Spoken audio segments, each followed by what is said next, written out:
It's not impossible. And with Live Forever, I intended to present a new style of performance to this world. That was to exclude electronic instruments and perform only with those considered old-fashioned in this era. I believe this was called unplugged in my past life. I planned to show the beauty of instrumental sounds to the people of this world, who were soaked in flashy but rigid mechanical sounds. For the record, I've been old school since my past life. The next nominee for Song of the Year is The Eccentrics from the East. Enfants Terribles. The three men, now known by everyone in America, stepped onto the stage. However, they looked different than usual. It's been 10 years since I touched an acoustic guitar. The chords for Live Forever are simple anyway. The muscular mixed-race man began checking a keyboard that looked comically small compared to his massive frame, while the bald man started warming up his hands with a sigh. Leader, guitars have 6 strings, not 4. Maybe I don't really wanna know how your garden grows cause I just wanna fly. I took a slouched stance with one leg bent, stretching my neck out and clasping my hands behind my back. This posture forced the larynx upward while singing, allowing me to actively utilize nasal resonance. To put it simply, it allows one to produce a more powerful voice than a standard posture. I mixed in a growling sensation to eliminate the nasality and give it a more direct, straightforward feeling. The sound I was producing now was inherently attractive, because it was a sound made by grinding the vocal cords in a posture considered taboo for vocalists. Maybe you're the same as me, we see things they'll never see. You and I are gonna live forever. I intended to express the joy of a band through this performance. Being in a band is not difficult. Just as garage rock was in my past life, a band was something you could start with just an acoustic guitar and a keyboard in a garage. The core of a band lies in enjoying the stage while playing the same song. There are no limits to its form. I simply maintained the bass, guitar, and drum configuration because I was old school. Maybe I will never be all the things that I wanna be. Now is not the time to cry, now is the time to find out why. Since both Yokishi and Shuji had come out with instruments different from their usual ones, our ensemble was more a mess than usual. However, that was precisely why it stood in stark contrast to the previous flashy performances. Watching them, Paul McCartney's jaw dropped. The performance they were delivering now was one that would change the flow of the music industry. As the popular music market grew, the gap between the participants jumping into the market and the consumers had been widening. Yet, they were delivering a sharp rebuke to the long-standing industry trends as if laughing at them. They were saying that music isn't difficult, it's something easy and fun that you can do just by gathering friends and an acoustic guitar. Essentially, music is not meant to be a show for others. It was that way even back when he was young. And now, these kids born much later than him were talking about the essence of music. They were asking everyone working in the music industry if they were truly having fun with their techniques and performances, suggesting that it's enough just to be happy amongst the people making the music. Gonna live forever, gonna live forever. Their stage isn't perfect, but it is joyful. The sight of them enjoying the stage and singing about life's optimism struck the hearts of the American public like a piece of pure romance. In his old age, Paul McCartney couldn't help but wonder. He wondered what it would have been like if he had made that kind of music with his friend John Lennon. The scene of freely sharing music with a friend was one that made him happy just to imagine.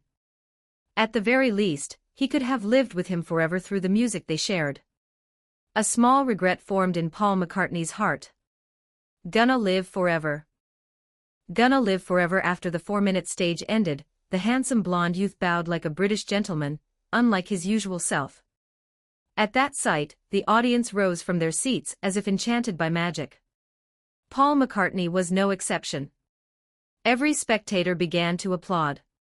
This was the best stage of the Grammy Awards. Moreover, it was a legendary stage that would remain in the history of popular music. Enfants Terribles changed the flow of the music industry with just a single performance. They were no longer merely rising stars. They were becoming the icons of the century. Chapter 60, Side Story, after the Grammy Awards. The results of the Grammy Awards were, in a way, expected. Enfant Terribles sweeps the Grammy General Field. The protagonists of the night were Enfant Terribles, who had sold a staggering 65 million copies of their first album alone. A single group sweeping the general field categories was an event without precedent in history. They were geniuses of the century who achieved in a single year what even Michael Jackson could not. Following the massive events of the night, Japanese media outlets were doing their absolute best to cover this auspicious occasion and secure interviews. For the first time since the founding of Japan, a Japanese act had won at the Grammy Awards. And they had done it by sweeping the general field for the first time in history. The Japanese public was whipped into a frenzy by the news.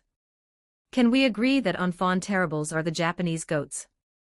Japan's musical prowess is #1 in the world. Their songs won't leave my head, I think I'm screwed. What do I do? Just leave it playing while you sleep. It's legendary when you start humming it at work. I'm a student studying for entrance exams. You're screwed. Good luck. Beyond that, the shocking performance delivered by Enfant Terribles at the ceremony sent ripples through all of America. Their stage was unlike anything seen before in the history of popular music, and it was brilliantly executed. Their performance didn't rely on massive capital investments or piercing high notes meant to startle the listener, yet the public was awestruck. Pure music. This was an achievement Enfant Terribles reached solely through the power of sound. The band was already a global syndrome, but now they had ascended beyond that level. Enfant Terribles' music echoed everywhere in the United States, and their entire catalog began climbing back up the Billboard Hot 100 to line up the charts once again. Enfant Terribles' second single, Basket Case, claims #1 on the Billboard 200 immediately upon release, overtaking Morning Glory. With their second single, released to coincide with the Grammys, becoming a massive success, the heat showed no signs of cooling. With every album suggesting a new meta for music, they were gradually being hailed as icons of the era and pioneers of sound. The entire world was busy rushing to worship them. When the four men arrived at the airport and stepped through the gate, the airport began to shake from the fans' excitement. I love you. Yokishi, your muscles look amazing. Shuji, your head shape is so cool. Naturally, the members of Enfant Terribles could feel the intensity. So many people had gathered at the airport that New York City officials had to step in to manage traffic control. Line up if you want an autograph. Hey, Baldy, you're seriously going to sign for that many people? Though they were known for being troublemakers, Enfant Terribles was always dedicated to their fans. They calmly organized the crowd and began signing. They did this for a staggering 6 hours. Even then, a massive line of people who hadn't received an autograph remained. A line that stretched all the way outside the airport. Why aren't you picking up the phone? What phone? The three of us had passed out the moment we escaped the crowd and returned to our quarters, so my head was in a fog. I was supposed to have a meal with AI before she went back to Japan, wasn't I? I seem to recall promising to call her once I reached New York to discuss where to eat. Checking my phone, I saw there were 10 missed calls from while I was asleep. I'm going to get an earful for this. Bracing myself for AI's lecture, I dialed the number with trembling hands. I was certain she was going to nag me to death. You promised. I fell asleep as soon as I got back to the room. But I had my excuses. Having spent 6 hours aggressively using my triceps and biceps to sign autographs, collapsing the moment I hit the bed was inevitable. If that's the reason, it's okay. The response was unexpected. Normally she would have thrown a tantrum, so the lack of one left me feeling quite flustered. They say kids grow up in the blink of an eye, and it seemed to be true. So, where are we eating? I'd overslept and hadn't decided on the most important thing. Why was it the most important? Because as a Korean, I live on the power of rice.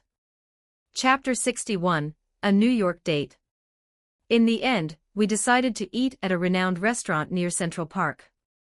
Since walking together and talking afterward had somehow become our natural tradition, my plan was to grab a meal, and then take a stroll through the park. VRRR. Hoshino AI hide, get ready and come out quickly. AI was clearly excited since it had been quite some time since we had a meal just the two of us. On the other hand, I was actually quite nervous. Ever since that kiss we shared before I left for the States, we had stayed in touch through messages, but we hadn't seen each other's faces alone like this. I was feeling flustered by the way this kid whom I had thought was just a child was now crashing into me with such sincerity. I'm on my way. Let me put on a disguise first. As I stepped out of the hotel, I saw fans wearing Enfant Terrible's t-shirts standing guard in front of the building despite the late hour. It was a luxury hotel, so the security guards were holding them back. If it hadn't been for them, the lobby would have undoubtedly turned into a chaotic mess. Unlike my old self, I used a hat and sunglasses to hide my face, avoiding the fans as I carefully slipped into a pre-called taxi. Having spent time grinding in the mainstream industry, I now knew exactly how devastating a dating scandal could be for an idol. If we were actually dating, I would have just walked out normally, but since we aren't, it's even more troublesome. The taxi driver stared at me intensely, muttering something that sounded like, "He looks like Hyde." But once I handed him a generous tip in advance, he began to focus on his driving with a beaming smile. The reason I was being so cautious compared to the past was that anyone associated with me now became instant tabloid fodder, whether I liked it or not. What the hell am I even doing? This isn't like me at all. I sighed as I headed towards Central Park where AI would be waiting. Yet, at the thought of visiting a tourist spot for the first time since arriving in America, my heart was beating quite fast. Have you been doing well? The moment we actually met face to face, I tripped over my words. In reality, there was no reason for me to be flustered. To me, AI was like a daughter, and I didn't feel even a shred of romantic attraction toward her. I was just stuttering because I was nervous about the different environment at Central Park. I mean that with total sincerity, not as a lie. No, I wasn't doing well at all because I missed you, Hyde. AI answered my question with a bright smile, the starlight in her eyes shining even more brilliantly. This was definitely strange. Usually, AI would offer answers tailored to fit the situation, but she rarely did that when she was with me. However, that smile and that answer were sincerity itself. Do you hate that AI missed you? She was clearly turning gloomy all of a sudden. I only failed to respond because I was stunned by her unexpected, shocking answer, but she was already beginning to radiate an aura of severe depression. No, I mean, if she asks if I missed her, honestly, I did miss her. It wasn't easy for someone like me, who had never even been on an overseas trip, to go on a tour in a far-off foreign land.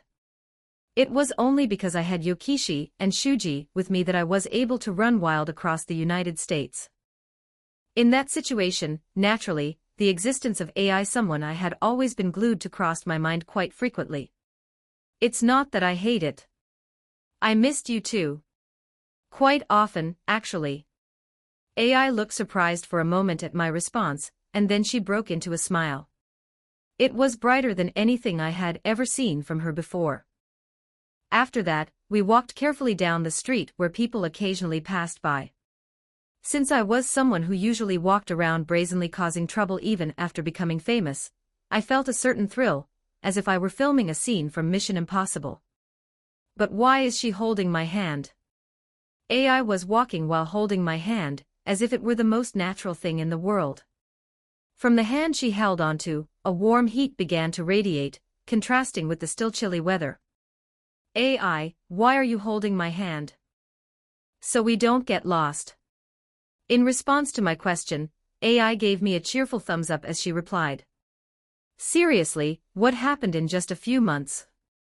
She's come back looking like a completely different person. Stop messing around and look where you're going. As I said that, I adjusted her scarf and hat, which had become messy while she was busy giving me a thumbs up. No matter how much her vibe had changed, AI was still AI. She was still that clumsy kid who made me feel like I needed to look after her. That thought finally allowed me to relax my tension. As expected, Hyde looks like he doesn't care, but he's actually really attentive, isn't he? It's only because you're so clumsy. You're not doing it just because I'm AI. Her brightly shining, starry eyes, the ones that felt like they could suck a person in, curved into crescents as she subtly leaned her weight against my body. I take back what I said about relaxing. It was clear that if I let my guard down for even a second, I would be sucked into those eyes. I have to keep my wits about me and hold on. Chapter 62, A New York Date. 1,140 words. The place we walked into, hand in hand, was a handmade burger joint near Central Park with a distinctly gothic atmosphere. Being a famous spot, the walls were lined with photos of celebrities, many of whom I had just seen at the Grammy Awards, proving they had visited. But when are you going to let go? AI showed no intention of pulling away from me. If anything, as time passed, she wore a mischievous grin and pressed her body even closer to mine. She certainly had a streak of doing things at her own tempo before we left for America, but calling her a free spirit now was an understatement. AI, aren't you going to let go? I can't help it. It's too cold out. That smile, she was definitely teasing me. Judging by that impish look and the way she was subtly trying to link her arm with mine, she was absolutely enjoying this. We're indoors, you know. Humph, Hyde's such a party pooper. A party pooper? Usually, people only did this kind of thing if they were a couple. And we weren't a couple, nor were we even in that vague something stage. I didn't know exactly what AI thought of me, but to me, she felt almost like a daughter, and to any outsider, we probably just looked like friends. AI, you should only do things like this with someone you actually like. Then it's okay for me to do it with Hyde, right? Wait, what did I just hear? I felt like I had stepped into territory I wasn't supposed to enter. What on earth was that supposed to mean? Excuse me, you two, are you ready to order? The host's words effectively sank my train of thought. You two, or rather, the way he looked at us as a couple. Did we really look like a couple to everyone else? After leaving the burger joint, we decided to follow our usual tradition and take a walk through Central Park. Even though it was late, Central Park remained a hallmark of New York tourism, and plenty of couples were strolling along the paths, hands tightly clasped. We were no different, walking through Central Park with our hands joined. For the record, holding hands was definitely not my idea. Click-clack. With every step, I heard the sharp sound of high heels striking the pavement. Wait, high heels? To solve the question nagging at my brain, I looked down. AI was wearing high heels with a height that didn't quite suit her age. AI, did you seriously wear high heels to Central Park? This wasn't a formal event, and walking on unpaved, rough paths in heels was a recipe for disaster. I felt mindless for not noticing sooner. The reason AI had been leaning against me all day was likely because her feet were miserable. Why did you wear these? I told you we'd be walking a lot today. Didn't your feet hurt? I knelt down and looked straight into AI's eyes, my expression serious. We weren't supposed to be like this, the kind of people who walked on eggshells and hid our sincerity from each other. AI squeezed her eyes shut at my question, hesitating for a moment. Then, with a look of newfound resolve, she slowly opened her mouth. I wanted to look like an adult. At the Grammys, it seemed like you liked that kind of style. I let out a heavy sigh and closed my eyes. AI was throwing her sincerity at me with everything she had. Meanwhile, I had been brushing it off, treating it like a temporary fever every young person goes through. But her sincerity was not something that could be dismissed so easily. The girl who lived a life of lies told nothing but the truth to me. And I wasn't cold-hearted enough to ignore that. There's a shoe store nearby. Let's go change into something else. I took AI's hand and headed straight out of Central Park toward a nearby shop. AI seemed taken aback by my sudden reaction. To me, AI was precious. She was someone I would gladly welcome regardless of how she looked. Hyde, I'm really okay.